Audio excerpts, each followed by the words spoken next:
Welcome to the Transfer Exchange Show. We are live. Press that like button, please, people. Press the subscribe button.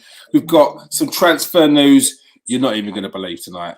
I didn't believe it. Well, I did believe it because, you know what I mean? We know the sources. But some serious transfer news for Man United fans. It may upset a few Arsenal fans, but we don't care. All right? How is everyone tonight? All good. Not too bad around here. Good. I know Nathan Zappi's got Jadon Sancho coming home. We'll chat about that in a bit. Potentially Rafael Varane switching up that defence, making it more solid with a little bit of flair sprinkled on top, and a few other transfers going through as well. We'll speak about them in a bit. First of all, Paul Pogba to PSG is very much on the cards. Mino Raiola's keen, Paul Pogba's keen, and obviously Mino Raiola's keen because he wants the money, doesn't he?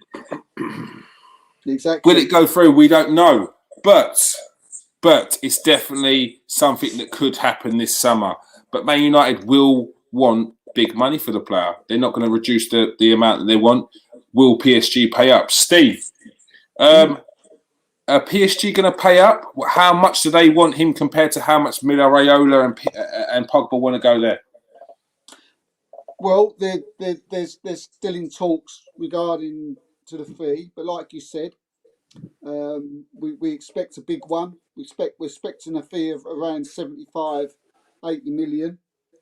And the PSG rumours are more than possible. He could be ending up there as soon as the summer. Mino Raiola, he wants it to happen this summer. Due to obviously he would get a bigger fee for him. Mm-hmm. If Pogba went next year, they would have to negotiate a fee, but he would certainly get more if he went in the summer. With United having a big interest in Renstar as well, Eduardo Camavinga, that there's even a more bigger interest and more likely a situation that Pogba could end up at United. The Camavinga stories are true. We will get onto that. PSG, they want to get a central midfielder in this summer. My sources have told me that, not just one, a couple of them. And Pogba and Camavinga as well are top of their lists. Camavinga's contract runs out in 2022. So does Pogba's. So we'll go on to Camavinga and you'll see how the two sort of entwine into each other. But it certainly is a very big possibility that Pogba could be off this summer. Yeah, I'll get onto the Camavinga in a bit. Nathan, a little bit frustrating that you're starting to see a bit more of a consistent and also a Pogba that's raising his levels, that this could potentially be the end of his career at Man United? Or do you think it's time to move on and potentially get someone in there that's a bit different? To be fair, I'd like to see him stay, because if these boys come in, this is exactly what we need. We needed that balance. We needed that flair, that ability to defend as well. And these are the players that will come in and make his life easier. And at the end of the day, when you look at Real Madrid's squad right now, they need a massive rebuild. Like, they're getting older and older. Players are leaving and players are injured. For example, Hazard injured all the time. We know that obviously Ramos is gone. Varane, if he comes, what really they got left, Modric is getting older. At the end of the day, there's no better place to be than at United right now. So why would he want to go to Real Madrid or PSG? PSG, okay, all right. Well, it's the French league. That's the only thing that I'm looking at. But I don't know if he's gonna. I don't know. He might want to play with Mbappe. You never know. They have strengthened up, so they could win that. Obviously, the French league easier, but I still can't see them winning the Champions League with the team that they've got anyway. So for me, I think United are best equipped to take him and keep him on, and then we'll see the best of him and more consistency. Just because of what he's all about. So what we're going to have around him. Yeah, I get that.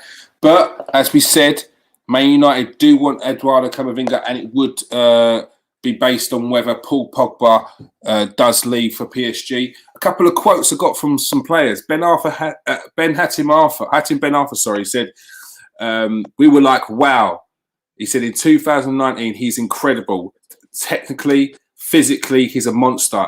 Everything he does is perfect for me. The definition of a modern day midfielder. There's nothing he can't do. He can defend, he can tackle, head the ball, create, score, assist. He's powerful, but gifted technically, which with his left foot. He's an intelligent and elegant. So rarely you see a player like him, and he's just 16. That was in 2019 about Camavinga. And that's from Hatim Ben Arthur. And we all know that Hatim Ben Arthur on his day can tear up any team. Yeah. There's some words. That was like poetry. Would he be an adequate replacement, or would you need to keep the likes of potentially a Donny van der Beek in the team and not move him on to sort of give that balance and sort of let him ease him in a little bit more, because he is only 18. Well, this guy, he looks like he's a boy that wants to dribble on it. He's really good. He's really balanced. He's got like low center of gravity, and he can take a man out of the game. So, like I say, the more players that can take a man out of the game, especially from that position where you can initiate attacks, get past the midfielder that's trying to come and shut you down, and then just find someone.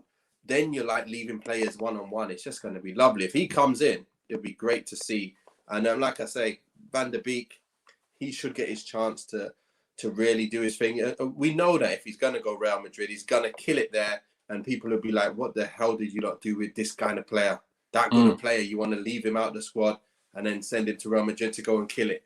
So let's take advantage of that. We got him in. Okay, we didn't use him as much. But if Pogba goes, we still have a team. I know we're going to miss that ability, but if you get Camavinga and Van der Beek and Bruno's there, you got a nice mix of the three there, to be fair. That's it's a team game at the end of the day. Sometimes, not one player's bigger than the whole team. Although Pogba is great and there's not many midfielders, I guess, bar De Bruyne are better than him. I don't think there's... And that's a debate to say who's better. Obviously, Pogba's better at many things than him, and De Bruyne is better at other things. So I'd say they're pretty much similar kind of levels, them two. And they're the best two that stand out for me. And hopefully we can keep him and let them all mesh together. We're looking like a real good squad now, where if someone comes out, there is real quality coming in all positions. Maybe the right back as well. We might be talking about that later, but maybe we need obviously some replacement for Wan-Bissaka when he's tired, and stuff like that. And then I'm not looking at too much needed to actually start saying, look, we've got a really challenge now. Yeah, Man United very much building with two solid players in each position, it seems like. Very old school Man United, which I feel like they need to get back to, and it seems like they're moving in that direction. Rafael Varane, as we posted previously, has agreed personal terms with Man United, with Harry Maguire further establishing himself as a key figure at Man United. Is this more likely that we're going to see a Bally and a Lindelof go? Would you be able to keep both of them and have? You're not going to end up keeping them all, are you? But one thing that is good for me, I just see it as, look, Varane, if he comes in, added experience, great pace. We've all thought he's a really good defender for years now. He's only 28, I think. So he's not getting to them years where it's the twilight and it's like he's over the hill already and he's now declining. He's still got good years in him. And again, for me, it's like you're getting obviously a little bit better Bailly or a little bit better Tuanzebe with the experience. And then, that means that you've got Tuanzebe and Bailly who could one day even play with Varane. You never know. There might be a game where Varane's playing with Bailly and they're like, wow, that defense is ridiculous. Or Tuanzebe's playing with Varane. Now you've got probably the strongest defense that you can probably have. Although Maguire will play. Obviously, he's going to play. But if he does get an injury or something like that, you have to use another two. So then you might end up seeing maybe the best defense that we've actually got. So, and obviously he's going to get back in ahead anyway. But, to have them kind of players around and that as your options, You know, I'm happy. I'm really happy. Yeah. And bringing in someone like if you could bring in someone like a Varane, it might keep the likes of Tuanzebe, who potentially be thinking, do you know what? I'm not gonna stay around. I need to get. But if you're gonna play with someone like Varane, learn off someone like Varane, and know that a Bally or a Lindelof might go, then that might lead you to wanting to stay a bit longer and sort of 100%. cement a spot in a squad at least. Steve, Well, what's going on? Go on. No, I was just saying, but he obviously had a great year at Villa. Captain there, did really well. They got promoted. He comes back in, and we know how good he is because of that. He picks up a few injuries, but you know, we've seen him in and out a few times, and he's looked really, really strong. So for me, I think we've got a really good defender there. If he can stay fit, I know there's times where he's just not in the squad, and we're wondering how comes he's injured. Is he worse than Bailly now or not? So let's just hope he can stay fit, and then hopefully, you know, he won't be too impatient wanting to leave. Yeah, Steve. It's looking very much likely the Varane will be a Man United player come the start of next season. Yes, yeah, 100%. They're in talks. I'd like to go just as a little bit about Camavinga, if we can go back to that. Oh yeah, go on. But just sticking with Varane, this is the one that I'm getting told is so close to being done. It's just a matter of how the fee is going to be paid, which is going to be 60 million euros is the asking price that Madrid want. What Nathan said is exactly right. They need to sell players. Varane is desperate to leave. There's not just been one lot of talks between Varane and Manchester United. There's been three. I can see this going through. It's pretty much as simple as that, really. Madrid are happy if they get the 60 million euro, and that's what Manchester United would have to pay. But you know, I think they're saving a little bit of money on saving Sancho, because I think they've got a really good deal there. So Yes. I think they probably was thinking of that when this Varane thing was, when they was thinking about paying Madrid for Varane. I mean, he's 27 now, he's at a perfect age. I was speaking to someone today about Tanzubi. He does not want to leave Manchester United. Yeah. He wants to stay there. He wants to learn off Varane. And look, let's face it, the guy would be off his head for a young defender to want to leave when you've got Rafael Varane in your squad and Harry Maguire. It's crazy. It's not happening. He'll stay. I think 60 million is a fair price for a good price for Varane. You're talking about a world-class defender, World Cup winner, can play out the box like he's a Rolls Royce of a defender. He's got a bit of everything. So yeah, I think 60 million is. I'd snap your hand off with 60 million for a Rafael Varane. Back on Camavinga, Steve. Yeah. Just want to say one thing is that Manchester United, they're being very clever about this. Look, they're in no rush. Look, Varane is more important at this moment in time than what Camavinga is. Pogba's still got a contract at Man United until 2022, so they don't have to have Camavinga now. They can still keep Pogba, and the way it seems recently, he plays. You know, he seems to be settling in the side, and he's playing well. I think United will push for the title next season, and I think you'll see the best out of Paul Pogba. But at the same time, like I said, they're in no rush. Camavinga can go on a free in 2022. So if Man United can get that happening in 2022, with also the sale of Pogba, that just fits in absolutely beautifully, doesn't it? You know, into their, they're selling a player and they're not having to buy one because they're getting someone on a free. Yeah. It fits beautifully, and someone on the class of Camavinga as well. I mean, look, United, PSG in Madrid, he will end up at one of these clubs, whether it be at the end of this summer or whether it be next summer. We know from recent reports that PSG is his number one choice, but having already signed Ronaldo in PSG, and have massive interest in Paul Pogba as well. It doesn't seem that they've got the same interest in Camavinga as Camavinga's got in PSG. Madrid, another club that we all thought where he was going to, they haven't got the money again, like what Nathan said, and they want Mbappe. They want Yeah, Mbappe. they do. He is their Mbappe main, wants them as well, don't they? yeah, he is their main target. So, being very clever, Man United over this, and if they play it right, they could get their man.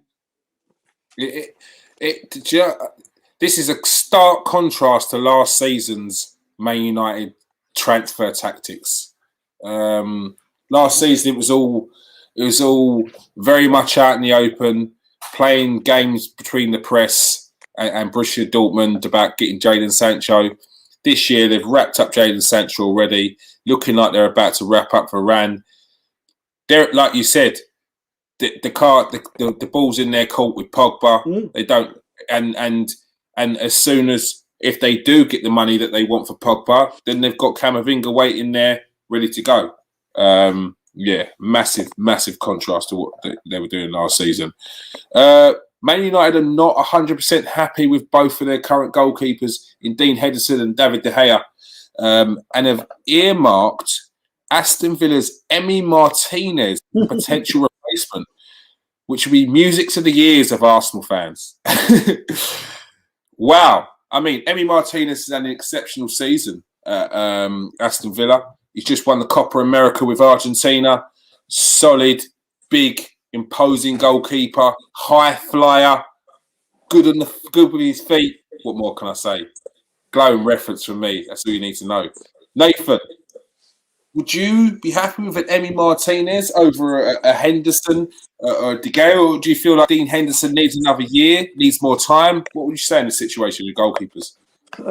Henderson, for the most part, he's done really well. There was 2 goals last season. I think it was against Sheffield United, where he didn't move. He seemed to not move for one of them properly. And one went in where he should have been really tracked. Like, I think there was 2 goals that I remember that I was not happy with last season. But you see that with De Gea, you see that with every goalkeeper. So for the most part, he was coming out, he was commanding, he was talking to everyone.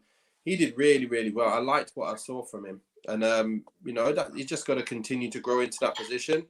We've brought in Heaton now as well. So Heaton's just come back. I don't know what he's doing if they're looking to bring him in to start games, because now you've got 3 players. So how are you going to keep all 3 of these goalkeepers happy? And then we're talking about bringing another keeper in. I don't know what Solskjaer's thinking. I don't want him doing a Southgate and putting 3 goalkeepers on the bench either. So we don't need that. But yeah, obviously, this was your keeper that you had at Arsenal when you guys won the cup, wasn't it? So he looked really, really good. And then I couldn't believe you guys let him go. It was just weird. But yeah, he's a good keeper. And obviously, you'd be like to have him if you're looking at getting rid of goalkeepers. But I wouldn't expect him to get rid of him because they just come in. Henderson come in last year, just signed him a new deal. Heaton's just come in this year. So I can't see how we're going to bring in another keeper, especially of that caliber. Steve, more information on the situation? Yeah, I've heard you're going for a bid in the summer, Nathan. I've been told today. I quite quickly went online to look back, and there was slight rumours of him and Manchester United going back in the winter window, although nothing really, nothing really to grasp at. Nothing really solid. But what the facts are, I've been told that a bid will go in for him. I've been told it's thought to be around 25 to 28 million. I've been told United are very impressed by Emi Martinez. I've been told that they look at him like a Schmeichel type goalkeeper. Just owns that box. He does. Crosses, scraps and screams. And this is all came from an ex-Man United player called Lou Macari. That maybe our age would know, and maybe the younger ones don't. But it made sense to me when he said, Peter Schmeichel, look, we all know Peter Schmeichel, probably one of the best goalkeepers in the world, has been in the last 20 years. Yeah, But 100%. the thing is, I get it. I get the comparison. I can see Martinez, is he someone who's just slipped through the hands of everybody? You know, has he been sort of at Arsenal and has he just sort of been hiding away and, and all of a sudden now he's came out to the fore and, look, Nathan's right.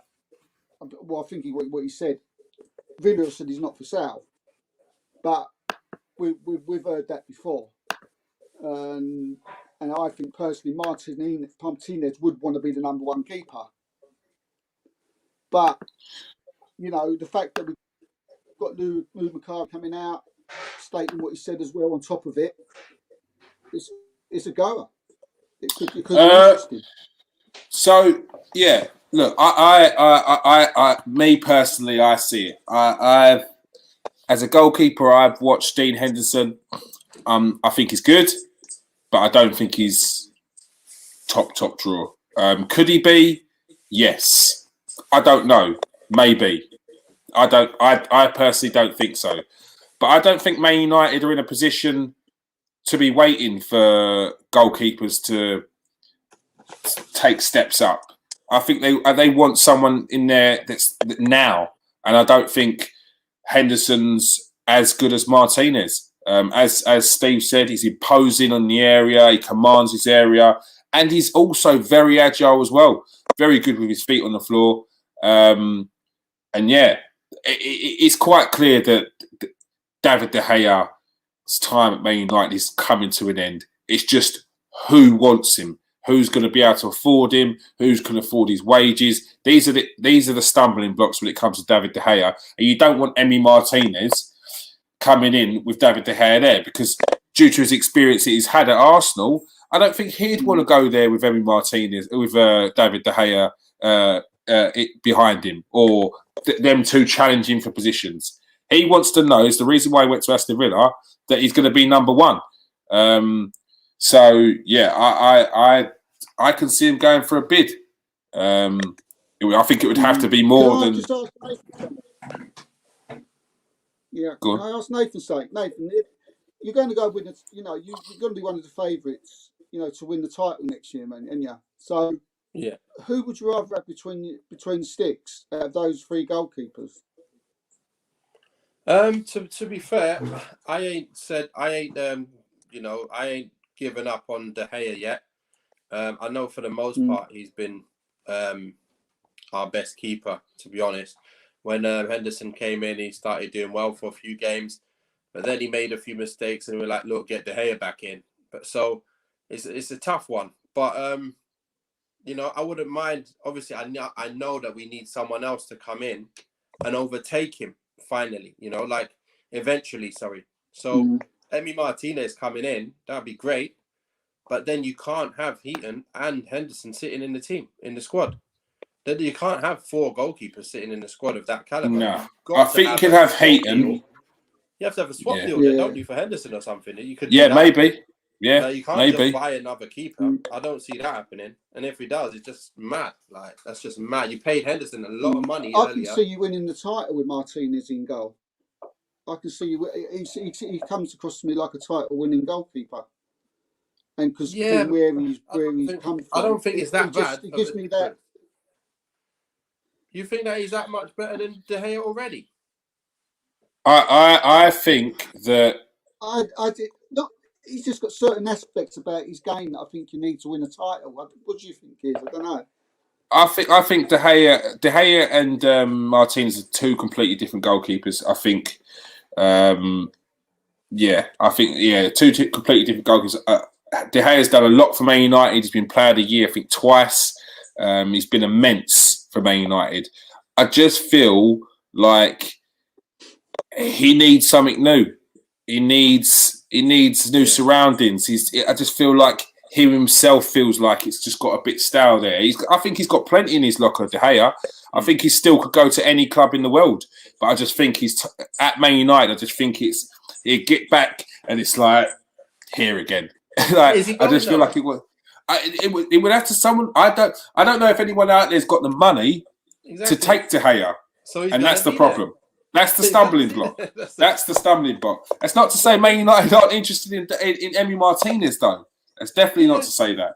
But it's David De Gea will need to go. I think Tom Heaton has gone to Man United knowing he's going to be third choice. I don't think he's blind to that. And look, if I was third choice goalkeeper at Man United, his age, I'd be happy as well. Like, it's your retirement. Of course you would. So yeah, I don't think that's an issue. But as you said, if someone comes in to replace David De Gea and it's not Dean Henderson, he's going to want to go as well. So exactly. So yeah. Scott McTominay signed a new 4-year deal at Man United. Got to be happy at that one, Nathan. Yeah, of course. Good young players come through, cemented himself in the first team. And he's going to be a nice squad player that can play, the odd games. Because obviously, you can't be our first choice midfielder for the whole season. But bringing in the likes of Camavinga, and you're going to have Pogba and Bruno and all of that. It's nice, healthy competition to have, and you never win a league without having a squad. And having someone of his caliber that can come in and not the drop off isn't much at all. I love that. He's got a lot about his game, and he can score goals as well. He's steely midfielder, to be fair. Yeah, I think every team needs that kind of player. A lot of people dismiss these kinds of players because they're not twinkle toes and dropping step overs and scoring 15 goals a season from central midfield. But someone like Scott McTominay was probably Man United's best player against Villarreal in that final. And so yeah, someone like that brought through at the club, which is for me is always important to have someone that's come through the youth ranks as well that's in your first team, because it gives the hope to the youngsters that are coming through that there's a pathway into the first team. And yeah, Scott McTominay's been a quality player for Man United so far. Facundo Pellistri has requested his return on loan to Deportivo Alaves after to get more playing time. I think you spoke about that towards the end of last season that he was going to be going back there, so it's no surprise. Manchester United are keeping tabs on Ghanaian left winger and forward Kamalanda Sulemana.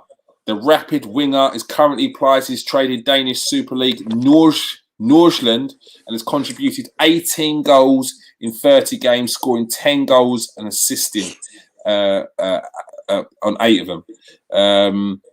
He's a kind of raw Sadio Mane for me. Rapid, loves to drop the shoulder, opens up, looks for a good pass, diag across the field. We're going to get Jerome to do a little player profile on him. We'll do that in a separate video. But yeah, he looks like a very good player. Bit odd that it's going to go for a left winger. Maybe that could see Dan James going, because Leeds are still sniffing about. They're being persistent with him, not going away. Steve, you got any more on that one? And honestly, the Sulemana one as well. Yeah, just a little bit on Kalamandan Suleiman, Ghanaian wonder kid. He's as you said, he's 19. He's 19. All the top clubs are after him at the moment. It seems that Ajax and United are the two favourites to get his signature. The chairman of the club is a gentleman called Tom Veron, and he was actually an ex-Manchester United scout.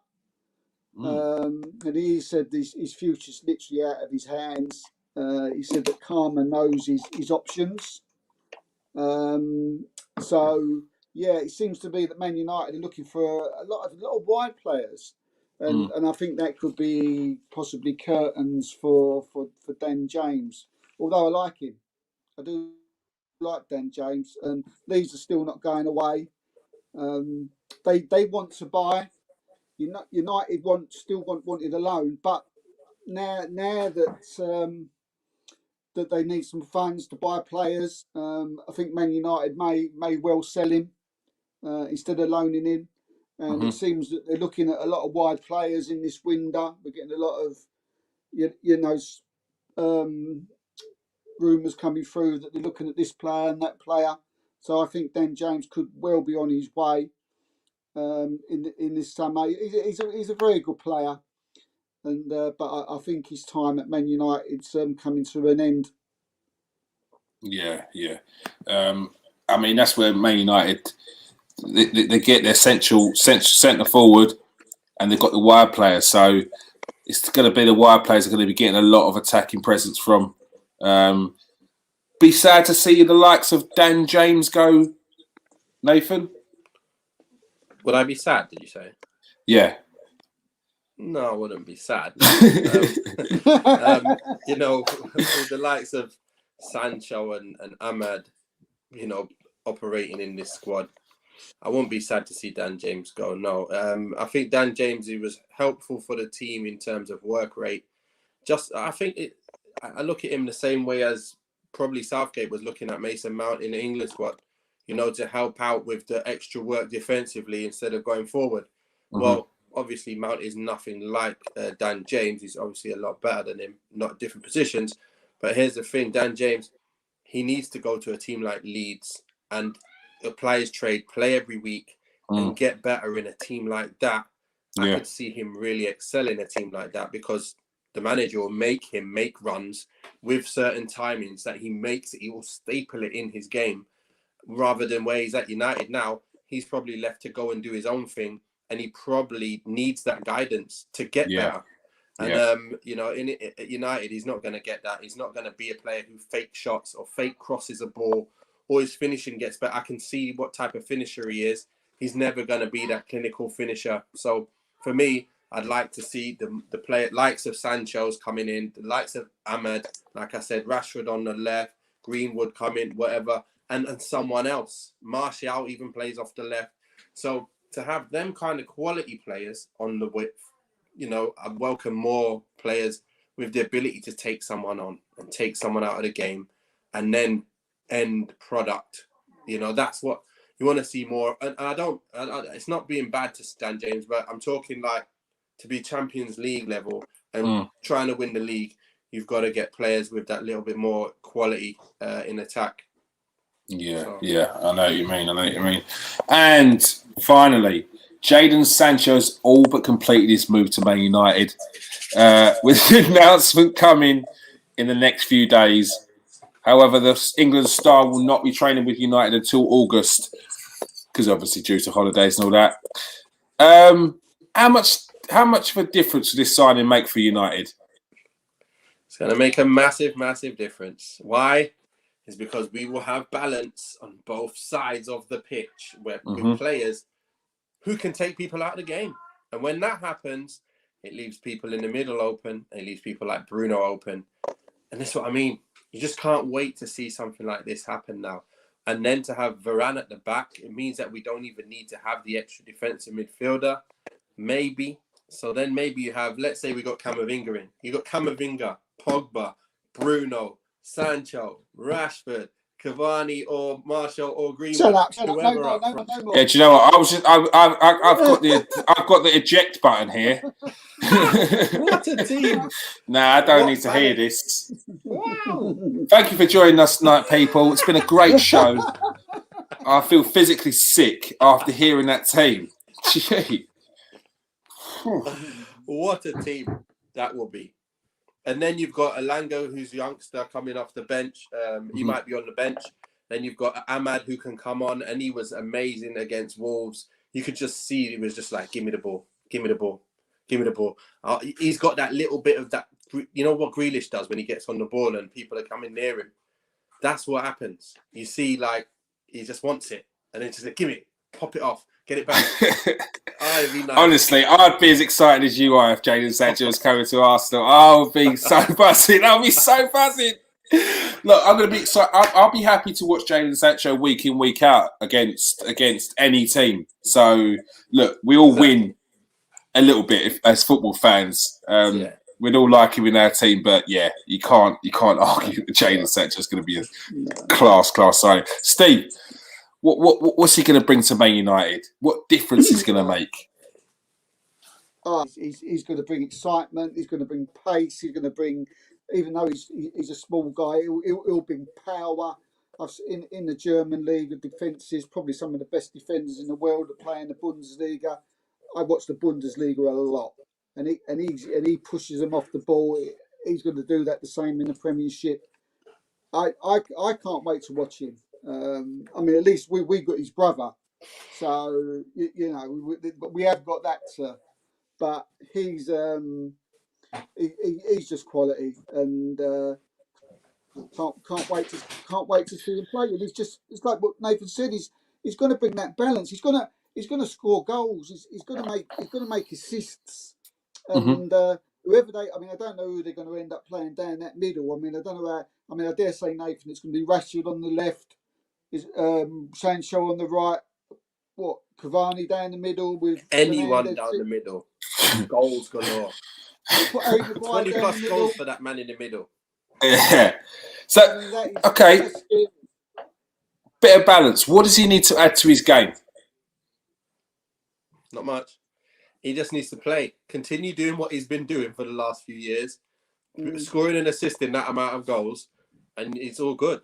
End of the day, like I say, a team, like I say, when I'm looking at United, all I think about is what you need the balance. Yeah, that's all that matters. And when you have the balance of the right amount of players who can take people out of the game that need doubling up on, it leaves other players who will need doubling up on or the other person's already been doubled up on. So you can't double up everyone. And that's when goals happen, assists happen. Yeah. These things happen, and it's going to happen every game when you got all these boys on the pitch. And then, if someone's quiet, you've got all the boys to come on off the bench. You got Van der Beek to come on off the bench. You got Fred, who, like, I don't mind him running around and chasing everyone and stopping everything. I don't mind that. If Camavinga was playing in there and then he got tired, he put Fred in to have more energy to, to run people down. Greenwood comes on for Cavani.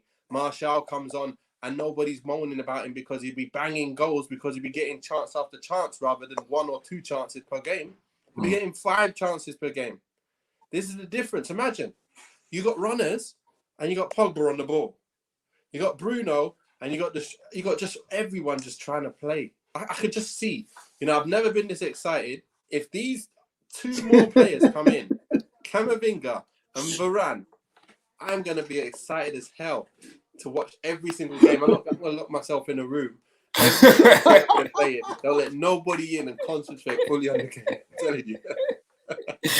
I love it. Do you know what he is? Some players are a step ahead of others. Well, I'm talking about totally different position. I'm talking about players like the Tottis, the Bergkamps, the players who are just that one step at Grealish, just that one step ahead. He's not one step ahead of anybody, but you still can't stop him. You still can't stop him. You can know what he's going to do. You know he's going to cut inside, or he's going to go down the wing, but you can't stop him. Yeah, you just can't stop him. Whatever he does, whatever way you go, you can't stop him. Yeah, for me, Sancho's a street baller. He's very much in the mould of like a Mahrez, and there's not many of them about because when you to be that kind of player and be at the very, very top, you got to have that flair. Plus, you've got to have discipline. Plus, it's so many different factors you got to have when you're that sort of player. That's why you don't see them. You don't see them very often because they don't want to do the rest of the stuff. But he does it. He does it, and that is why it's exciting to see what he can do. Because I think coming to Man United, coming to the Premier League, he'd be a better player. It's not taken away from anything from the German league, but to be that sort of player in the Premier League. You got to have a bit more strength. You got to be pacey. You got to be consistent. Otherwise, you won't last. Exactly. And I think Jadon Sancho will do that. So it's exciting times for Man United fans, definitely. I think he still needs time. People, because people don't get on his back. He's coming into a new league, and you're guaranteed if he hasn't scored or done an assist after 3 games, it's going to be the vultures are going to be out, and they're going to be going, "Oh, he ain't scored or he ain't done an assist. He can't play in the Premiership." Come on, he'll get there. I'm telling you, this kid will get there. Here's the thing, though. Rashford's going to be out till October, yeah. But so Sancho's going to be basically taking the place of Rashford, I would say. So maybe he'll be playing on the left to begin with, and Greenwood on the right, and Cavani in the middle. So I think, obviously, I know for a fact Sancho is better on the ball running at people than Rashford is. He's not like that kind. I don't think Rashford really is a dribbler against you. He just wants to cut in and have a shot. One man, and drop fake shoulder, gone. yeah, Yeah. and get a 1-2 or run over the top and try and get it behind. Yeah. He's not a let me stand you up, let me step and Yeah. take you on and take someone up. That's what Sanchez is going to provide, and he's going to provide the end product, which he was allowed to learn in Germany for all the beginning years. Yes, he was struggling. He was struggling to get that end product, but now everything he seems to do has that end product, and I want to see if he can still do that kind of stuff in this league, because you've got the he likes to play a lot of balls along the floor. He doesn't often like cross balls in, like just willy-nilly put balls in, like crossing it. He actually finds people pinpoint. So I like to see if he can continue doing that when it comes to the Premier League. We all know it's a different kettle of fish anyway. The lower league teams are the lower players lower down in the league. The teams, are probably slightly better than the teams lower down in the Bundesliga, I'd say. Yeah. And United still after a right back, Steve. Any potential suitors? The one that I was told today, which I haven't heard his name mentioned for a long while, is Tariq Lamptey. Okay. And I've been told that there's going to be talks coming up towards in the summer's window. Okay. Max Aarons is just too complicated. Why? The player. That won't happen. Because he wants first. Yeah. He wants He wants the first team football. He wants first team football. Yeah. He was the one. That was interesting when said today. I think he'd be quite happy to be a number 2 to Wan-Bissaka and learn. Yeah, and I think Man United need a different type of fullback to a Wan-Bissaka. I think they need a pacey attacking fullback to the Gary Neville of today, who's Wan-Bissaka. So I think that'd be a good buy if they can get him. To say about that, Trippier, right back, he'd be a great player to have in the squad because of his delivery into the box. I like his delivery into the box, and we'll have proper ability to put balls in the box from both sides then. And that'd just be great. I'd love to see anyone who can put balls in the box with that kind of quality on the right. That can be the player who can maybe come in or share your time on the right with Wan-Bissaka. That's why I like Max Aarons. I'm just hoping that something like that can He's get up for done, sale. because it won't be too expensive. Yeah, they want 40 million, don't they? Yeah, well, get him in. He's a youngster. He'll be there for many years. I'd like to see him come in. Simple as that. And if we have that, that means we've got balance everywhere. Like we say, we want wingers that can put balls in or come inside or score. Then you've got fullbacks that can do the same. We've got one that can do it, but Aaron Wan-Bissaka's not really got that yet. So if we can get someone in there that can provide that, Trippier, he's a perfect solution because it'll be cheap. And he's obviously quite experienced. Nice mixing it up, him and Wan-Bissaka. No problem. Yeah. What about Bellerin? Did you have Bellerin? No one wants Bellerin. No, mate. He's quick, but we don't want him. No one wants Bellerin. He's not even quick anymore. He's just not the one. He's good. He's a nice guy. Great in the dressing room. Good for the team. Good for the photos. But no, he's not. He's not there anymore. Roma have inquired about Alex Telles on a loan deal, but because of Spinazzola's going to be out, isn't he, for quite a while now, for about 6-7 months, and I can't see anything happening there. All right. It has been a very good Manchester United special with Nathan Ellerton and Steve Kay. Thank you very much, boys. Welcome. Thank you. Thank you very much for everyone who joined us in the comment section. Our usual mob, break a leg. You're not sentiment. You changed your name. You changed it again. Killing me. Who else we got up there?